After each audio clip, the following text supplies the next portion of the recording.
এর দুর্দান্ত জয় এবং এই জয়ের ফলে তারা কিন্তু প্লে অফের রেসে একবারে দুর্দান্তভাবে টিকে রইল এবং দ্বিতীয় পয়েন্ট টেবিলের 2 নম্বরে চলে গেল পাঞ্জাব কিংস।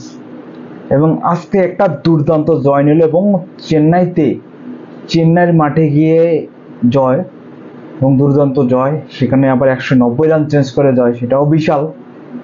এবং চেন্নাইয়ের কিন্তু ভরাডুবি চলছে এবারের আইপিএলে, এবং শুধু ভরাডুবি না, পয়েন্ট টেবিলের 10 নম্বরে অবস্থান করতেছে চেন্নাই সুপার কিংস। এবং 10 নম্বরে না, শুধু আজকে এই হারের ফলে চেন্নাই সুপার কিংস কিন্তু অফিসিয়ালভাবে প্লে অফের যে রেস, সে রেস থেকে বিদায় নিল।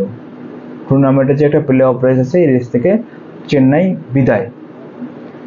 তো এটা নিয়ে আমি কথা বলবো। ফাইনালি আজকের ম্যাচটা নিয়ে আমি যদি একটু কথা বলি, আজকে পাঞ্জাব কিংস টসে জয়লাভ করে ফিল্ডিং নেয় এবং ফিল্ডিং নিয়ে তারা চেন্নাই সুপার কিংস ব্যাটিং শুরু করে। এবং ব্যাটিংয়ে কিন্তু আজকে চেন্নাই শুরুটা দুর্দান্ত ছিল। টপ অর্ডারে সাম কুরান এবং ব্রিভার্স যখন ব্যাটিং করেন, অসাধারণ। এবং সেই ব্যাটিংটা দেখে মনে হয়েছে রান আজকে 215-20 অনায়াসী হবে।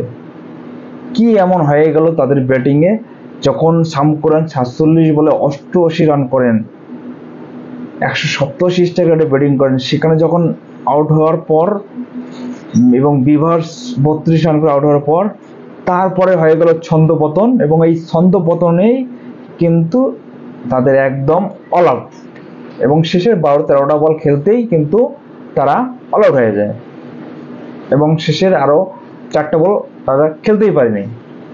এবং অল আউট হয়ে যাওয়ার কারণে এই ম্যাচের যে একটা টার্নিং পয়েন্ট, এটাই কিন্তু টার্নিং পয়েন্ট। এবং ওই ম্যাচের টার্নিং পয়েন্টটাই হচ্ছে 19তম ওভারে যুজবেন্দ্র চাহাল এসে হ্যাটট্রিক করেন, 4টা উইকেট নেন, একটা রান আউট সহ টোটাল 4টা উইকেট এক ওভারে।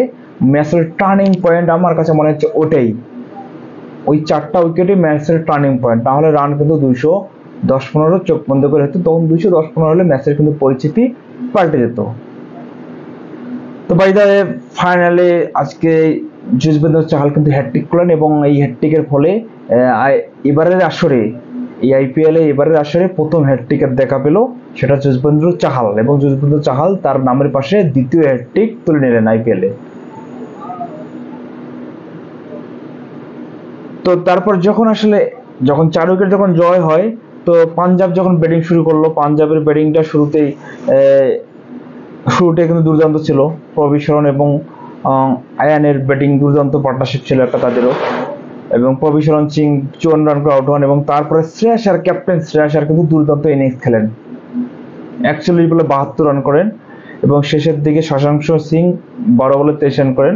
তারপরে উইকেটগুলো শেষের দিকে তাদের একটু দ্রুত চলে যায়, নাহলে হয়তো ম্যাচটা আরও 2-3 নম্বর বাকি দেখতে তাদের জেতা আর মোমেন্টে ছিল। কিন্তু তারপরেও তারা শেষ ওভারে গিয়ে কিন্তু ম্যাচটা, কয়েকটা দ্রুত উইকেট যাওয়ার কারণে তারা শেষ ওভারে গিয়ে ম্যাচটা জেতে। এবং বাই দ্য ওয়ে, একটা ভালো একটা ম্যাচ কিন্তু তারা জিতে নিল।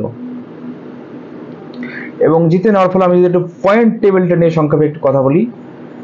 পয়েন্ট টেবিলে সবার উপরে আছেন 10 ম্যাচ খেলে, মোটামুটি ম্যাক্সিমাম দলের 10টা করে ম্যাচ খেলা হয়েছে, শুধু 2টা ম্যাচের 9 করে খেলা, হায়দ্রাবাদ এবং গুজরাটের 9টা করে ম্যাচ খেলা। বাকি সবগুলো ম্যাচের কিন্তু 10টা করে, সবগুলো দলেরই কিন্তু 10টা করে খেলা হয়ে গেছে। তো 10টা খেলা হওয়ার ফলে আরসিবি সবার উপরে আছেন 14 পয়েন্ট নিয়ে, এবং 13 পয়েন্ট নিয়ে 10 ম্যাচ খেলে 13 পয়েন্ট নিয়ে আছেন পাঞ্জাব কিংস। মুম্বাই ইন্ডিয়ান্স আছেন 3 নম্বরে এবং গুজরাট টাইটান্স আছেন 4 নম্বরে 12 পয়েন্ট নিয়ে, মুম্বাই এবং গুজরাট। এবং দিল্লি ক্যাপিটালস পরও তো প্লে অফ রেস কিন্তু দুর্দান্তভাবে জমে উঠেছে। তো সবারই, শুধু অফিসিয়ালি চেন্নাই সুপার কিংস বাদ গেল, বাকি সবারই কিন্তু এখনো সুযোগ আছে। দেখা যাক পাই দেওয়া কী হয়। এবং সুযোগ বলতে কী হবে, যেমন হায়দ্রাবাদের সব ম্যাচ জিততে হবে, রাজস্থানের সব ম্যাচ জিততে হবে, কেকারের সব ম্যাচ জিততে হবে, বাকি লখনৌ, ডিসি এদের মধ্যে 2-1টা করে ম্যাচ হারলেও কিন্তু নেট রান রেট দিতে যে এগিয়ে থাকবে সেই কিন্তু চলে যাবে।